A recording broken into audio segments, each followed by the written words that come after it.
الحمد لله رب العالمين والصلاة والسلام على سيد الأنبياء والمرسلين فأعوذ بالله من الشيطان الرجيم بسم الله الرحمن الرحيم قل إن الموت الذي تفرون منه فإنه ملاقيكم ثم تردون إلى عالم الغيب والشهادة فينبئكم بما كنتم تعملون صدق اللہ العظیم۔ میرے بھائیوں، بزرگوں اور نوجوان ساتھیوں اور میری ماں اور بہنوں، آپ لوگ سے ایک سوال کہ ابھی موت کا فرشتہ اسٹیج پہ آئے اور یوں کہے کہ چلیے آپ لوگ کا وقت آ گیا ہے، تو کیا ہم لوگ جانے کے لیے تیار ہیں؟ کیا قبر کی تیاری ہم لوگ سے پوری ہو چکی ہے؟ کیا آخرت کی تیاری ہم لوگوں نے مل کر کر لیے ہیں؟ نہیں۔ موت ہر جاندار کے لیے کتنا بھیانک اور کیسا خطرناک لفظ ہے۔ موت سے ہر شخص بھاگتا ہے، بچہ ہو یا جوان، بوڑھا ہو یا بوڑھی، مرد ہو یا عورت، جھوپڑیوں میں رہنے والا ہو یا کوٹھیوں میں، دیہاتوں کا رہنے والا ہو یا شہروں کا، مسافر ہو یا مقیم، موت کے اس تلخ گھونٹ کو کوئی پینا گوارا نہیں کرتا۔ موت کی آواز کو کوئی سننا نہیں چاہتا، مگر اس کے باوجود موت ہر ایک کے پاس آتی ہے۔ کبھی تو ماں کی گود میں آتی ہے اور ماں کی آرزو کو خاک میں ملا کر رکھ دیتی ہے، اور کبھی یہ بھرپور ٹھاٹھے مارتا ہوا جوانی میں آتی ہے اور ہزاروں کی تمناؤں پر پانی پھیر دیتی ہے، اور کبھی یہ بڑھاپے میں آتی ہے۔ غرض کے موت ہر ایک کو آتی ہے، فرق صرف اتنا ہے کہ آج ان کی باری، کل میری اور پرسوں آپ سب کی باری۔ اسی کو اللہ رب العزت نے قرآن کریم میں اس طرح بیان فرمایا ہے، قُلْ إِنَّ الْمَوْتَ الَّذِي تَفِرُّونَ مِنْهُ فَإِنَّهُ مُلَاقِيكُمْ ثُمَّ تُرَدُّونَ إِلَى عَالِمِ الْغَيْبِ وَالشَّهَادَةِ فَيُنَبِّئُكُم بِمَا كُنتُمْ تَعْمَلُونَ۔ اے نبی فرما دیجئے، کہہ دیجئے، جس موت سے تم بھاگتے ہو، فرار کرتے ہو، وہ تمہیں کہیں نہ کہیں ضرور ملے گی، اور تمہیں اس مالک کی طرف لوٹنا ہے جو تمہارے ظاہر و باطن اور اندر اور باہر کا علم رکھتا ہے، اور تمہیں کل قیامت کے دن جس میں اولین و آخرین سب لوگ جمع ہوں گے اور نفسی نفسی کا عالم ہوگا، تمہارے اعمال سے تنبیہ کرے گا۔ اگر تم نے خدا اور اس کے رسول کی اطاعت و فرما برداری میں زندگی گزاری تو نامہ اعمال تمہارے دائیں ہاتھ میں دیا جائے گا، اور فرشتوں سے کہا جائے گا اسے جنت میں داخل کر دو، اور یہ پیغام سنا دو کہ اب کبھی بھی تمہیں موت نہیں آئے گی۔ اور اگر تم نے خدا اور اس کے رسول کے قانون کو توڑ کر اور مخلوق خدا کو تکلیف دینے میں زندگی گزاری، اور تم نے حلال کو حلال اور حرام کو حرام نہیں سمجھا تھا،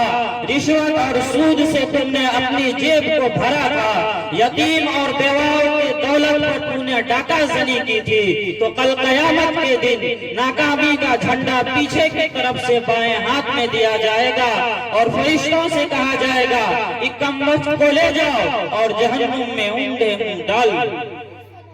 میرے بھائیوں، بزرگوں اور میری ماں بہنوں، دنیا میں انسان دولت کمانے اور حاصل کرنے کی بڑی کوشش کرتا ہے، راتوں میں جاگ کر، دنوں میں تھک ہار کر اور خون پسینہ کر کے ایک کر کے جمع کرتا ہے، لیکن جب انسان کو موت آتی ہے اور اس کی روح پرواز کر جاتی ہے تو لوگ اس کی ساری دولت لے لیتے ہیں۔ اگر اس کے بدن پر کوئی زیور ہوتا ہے، خواہ وہ معمولی ہی کیوں نہ ہو، اسے بھی اتار لیتے ہیں۔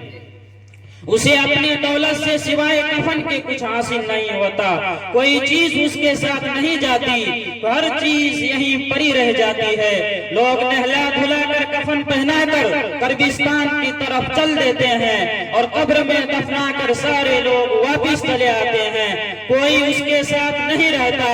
آج دنیا کی کوئی بھی چیز اس کے ساتھ نہیں ہوتی، صرف ایک ہی چیز اس کے ساتھ ہوتی ہے، وہ اس کے اعمال چاہے وہ نیک عمل ہو یا برے، یہی عمل اس کے ساتھ رہ جاتا ہے۔ اسی کو ہمارے اور آپ کے آقا تاجدار مدینہ محمد مصطفیٰ صلی اللہ علیہ وسلم نے اس طرح بیان فرمایا ہے، میت کے پیچھے تین چیزیں جاتی ہیں، میت کے پیچھے تین چیزیں جاتی ہے، اس میں سے دو چیزیں واپس چلی آتی ہے اور ایک چیزیں میت کے ساتھ رہ جاتی ہے۔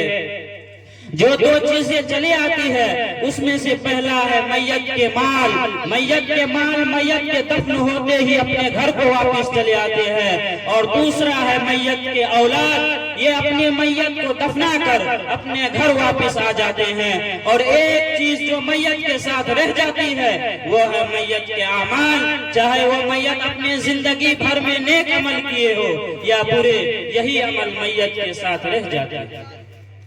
میرے بھائیوں، بزرگوں اور دوستوں، سوچنے کا مچان ہے کہ وہ عمل جو قبر کی کٹھن گھڑی میں کام آنے والی ہے وہ ہم لوگ کے پاس کتنا ہے، اور وہ مال و اولاد، وہ مال و متاع جو اس مشکل وقت میں ہمارا ساتھ چھوڑ دے گی، ہم سب اس کو جمع کرنے کے لیے کتنے فکر مند ہیں؟ جمع کرنے کی کیا چیز تھی، جمع کیا کر رہے ہیں؟ میرے بھائیوں، بزرگوں اور دوستوں، وقت کی بہت ہی قلت ہے، مفتی صاحب کی بیان بھی سننے ہیں۔ میں ایک واقعہ پر اپنی بات کو ختم کرتا ہوں کہ آپ لوگوں نے سکندر بادشاہ کا نام سنا ہوگا، شجاعت اور بہادری میں بہت ماہر تھا، نوجوانی کے وقت یونان سے چلا اور فتح کرتا ہوا ہندوستان آ پہنچا، سرزمین پنجاب کو فتح کر لیا اور آگے نہ بڑھا۔ یہیں سے جب اپنے وطن کی طرف واپس ہونے لگا تو راستے میں اس کی طبیعت خراب ہو گئی اور ایسا معلوم ہونے لگا کہ اب جان نہیں بچے گی، تو اس نے اپنے وزیروں کو بلایا اور کہا کہ دیکھو میرا وقت قریب آ گیا ہے، میں آپ لوگوں سے جدا ہو جاؤں گا۔ پھر سکندر بادشاہ نے اپنے وزیروں سے کہا کہ دیکھو جب میں مر جاؤں گا تو آپ لوگ میرا کفن دفن تو کر دیجئے گا۔ وزیروں نے کہا حضور زندگی بھر آپ کا نمک کھایا ہے، اگر آپ کا کفن دفن بھی نہیں کریں گے تو ہم سے زیادہ نمک حرام کون ہوگا؟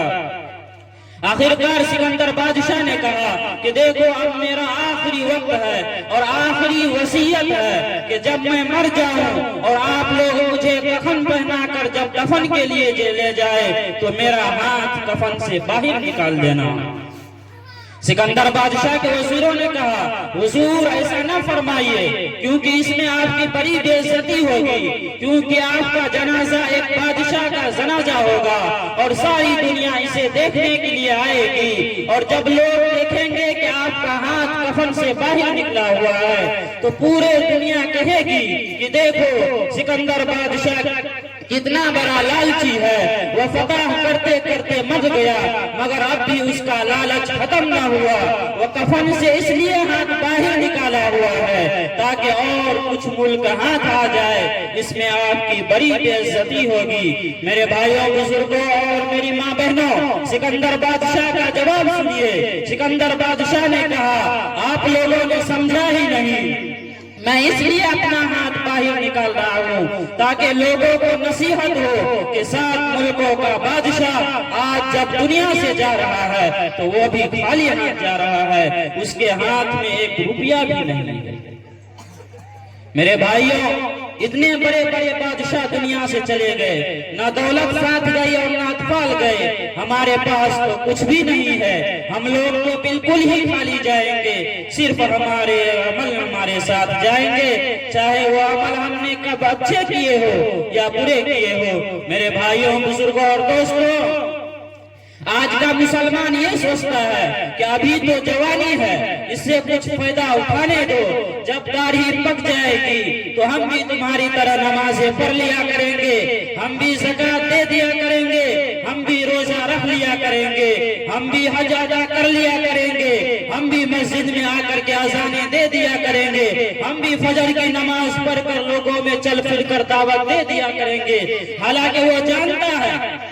کہ موت انسان کو ماں کی گود میں بھی آ سکتی ہے، موت بچپنا میں بھی آ سکتی ہے، موت جوانی پھاٹے مارتا ہوا جوانی میں بھی آ سکتی ہے، موت بڑھاپے میں بھی آ سکتی ہے، کیونکہ موت نہ تو کسی کی بچپنا دیکھتی ہے اور نہ ہی کسی کی جوانی دیکھتی ہے اور نہ ہی کسی کے بڑھاپے کو دیکھتی ہے اور نہ ہی کسی کے حسرت و عیاس کو دیکھتی ہے۔ اسی کو اللہ رب العزت نے قرآن کریم میں فرمایا ہے، اذا جاء اجلهم فلا يستأخرون ساعة ولا يستقدمون، کہ جب انسان کو موت آتی ہے تو نہ ہی ایک گھڑی پیچھے آتی ہے اور نہ ہی ایک گھڑی بعد میں آتی ہے، ٹھیک ایک دم مقررہ وقت پر انسان کو موت آتی ہے۔ اسی بات پہ میں اپنی بات کو ختم کرتا ہوں۔ آپ لوگ